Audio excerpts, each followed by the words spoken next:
చక్రస్నానం విదే చక్రధారి చక్రస్నానం విదే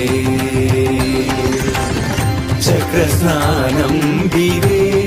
ఈరోజు స్వామివారికి చక్రస్నానం. చక్రస్నానం బ్రహ్మోత్సవాల ముగింపులో జరిగే అత్యంత పవిత్రమైన వైష్ణవ సాంప్రదాయ ఉత్సవం. బ్రహ్మోత్సవాలన్నింటికీ పరిపూర్ణతను చేకూర్చే ఈ పవిత్ర ఉత్సవం భక్తులందరికీ అత్యంత పుణ్యప్రదమైనదిగా వైష్ణవ సాంప్రదాయం పేర్కొంటోంది.